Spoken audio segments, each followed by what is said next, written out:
rasulillahi la ñu yàlla yónni ñun rasulillahi la ñuy roy bu dul woon loolu xool ko moom héritage am ana ay doomam ana nangam kon loolu la ñuy jàng kon nag loolu mooy suñu connexion moo tax bu ñu ñaanee yàlla nangu kon nag ñu dugal loolu. alhamdulilah alhamdulilah macha allah. waaw léegi xam naa ni comme waxtu waa ngi bëgg a jot képp koo xam ni da ngaa bëgg a génn ci bagage yi nga gis nii li nga xam ni moom lañ lay dénk pour mu remplacer maanaam boo yeewoo rek da ngay wax alhamdulilahi rabbil alamin képp ku yeewu sant sa borom te bokkaale wuloo ko ak dara kenn du la am day sant sooy wàccee nag ba toog nga ne auzu billahi mina shaytaani rajim nga jàng Faatiha Faatiha rek mën na ko tëj mais boo mokkale Falaq ak Naas nga jàng ko ndax Falaq ak Naas si fàll day fay léegi nag bu dee mokkal nga ayatul kursi nga jàng benn ayatul kursi kon Faatiha la ayatul kursi Falaq ak Naas loolu la ñuy vérifier seytaane boo yeewoo mu noonu incha allah soo yeewoo rek koy def léegi nag foo jublu lépp looy faral tàmbali nga musul seytaane booy tëdd nga wax auzu billahi mina shaytaani rajim nga jàng Faatiha jàng benn xul wallaahu ahad nga sant borom bi tabaraka wa taala mu noonu incha allah nga sant borom nga alhamdulilahi rabbil alamin parce que yàlla delloo si na la léegi nag bépp aajo boo am pour ñaan yàlla wala jégalu ko wala sant ko waxtu bu mën a doon da ngay naafile ñaar rakka benn bu ne nga def Faatiha ak xul wallaahu ahad léegi nag boo paree julli gi rek da ngay sujjóot nga wax auzu billahi mina shaytaani rajim nga jàng Faatiha jàng benn ixlaas suñu borom maa ngi lay ñaan sa kattan ak sa yërmande lépp lu yomb yaa ko yomb lu jafe yaa ko jafe noonu loo ko waxee suratul Faatiha aaya 2 maa yaftahi laahu linnaasi ilaa aaxiri aaya boobu mooy wax ci loolu nee na lu mu yombal mu yomb lu mu jafeel mu jafe mooy ki am kattan ci mooy ki not kon yàlla dafa ku koy delloo mbiri di ko sant ànd di ko jégalu ànd di ko ñaan loolu la yàlla soxla mas loolu lay dox suñu diggante su ko defee loolu boo ko miinee yaay doon sa sëriñ bopp yow yaay doon sa sëriñ bopp saa boo xëyee da ngay gën a wóolu yàlla da ngay gën a wóolu yàlla waaye nag wàllu gàllaaj yi képp koo xam dañ cee nangaamu sa yaakaar day tas rek parce que da nga koy takk dem police léegi dañ koy dindi nga feebar dem hôpital dañ koy dindi booy dem màkk doo ko yóbbu kon xam nga ne lii mënut a aar kenn boo amee jàmm rek nga koy takk mais boo amee jafe-jafe boo dee ñu tekki kon léegi ñoo ngi dugal ñaan gi képp ku fi am aajo wala tawat yàlla subhanahu wa taala mu teggi la ko ci lu yomb incha allah aouzu billahi mina shaytani rajim la hawla wala quwwata illa billah bismillahi rahmani rahim alhamdulillahi rabbil alamin wassalatu wassalam ala asrafil mursalin sayyidina muhammad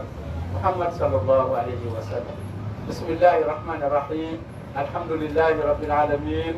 الرحمن الرحيم مالك يوم الدين إياك نعبد وإياك نستعين اهدنا الصراط المستقيم صراط الذين أنعمت عليهم غير المغضوب عليهم ولا الضالين قل هو الله أحد الله الصمد لم يلد ولم يولد ولم يكن له كفوا أحد الله الرحمن الرحيم الملك القدوس السلام المؤمن المهيمن العزيز الجبار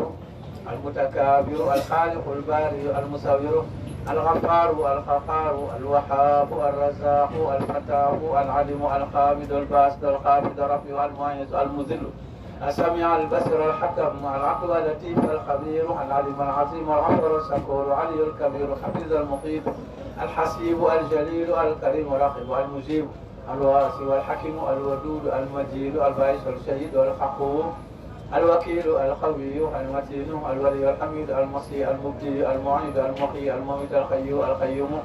الواجد الماجد الواحد احد الفرد الصمد المقتدر المقدم المؤخر الاول الاخر الظاهر الباطن الوالي المتعالي البار التواب المنتقم العفو الرؤوف مالك الملك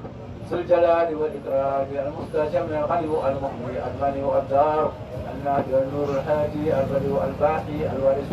الراشد الصبور مالك يوم الدين اياك نعبد واياك نستعين هو الله الذي لا اله الا هو عالم الغيب وشهاده الرحمن الرحيم حسبي الله لا اله الا هو عليه توكلت وهو رب العرش العظيم ربنا اتنا في الدنيا حسنه وفي الاخره حسنه وقنا عذاب النار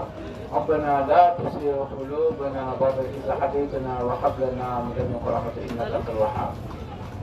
الله لا إله إلا هو الحي القيوم لا تأخذه سنة ولا نوم له ما في السماوات وما في الأرض من ذا الذي يشفع عنده إلا بإذنه يحلو ما بين أيديهم وما خلفهم ولا يحيطون بشيء من علمه إلا بما شاء وسع كرسيه السماوات والأرض ولا يؤوده حفظهما وهو العلي العظيم. بسم الله الرحمن الرحيم قل أعوذ برب الفلق من شر ما خلق ومن شر حاسد إذا وقب ومن شر نفاسات في العقد ومن شر حاسد إذا حسد قل أعوذ برب الناس ملك الناس إله الناس من شر وسواس الخناس الذي يوسوس في صدور الناس سبحان الذي بيده ملكوت كل شيء إليه ترجعون سبحان ربك رب العزة عما يصفون والسلام على المرسلين والحمد لله رب العالمين بإذن الله تعالى.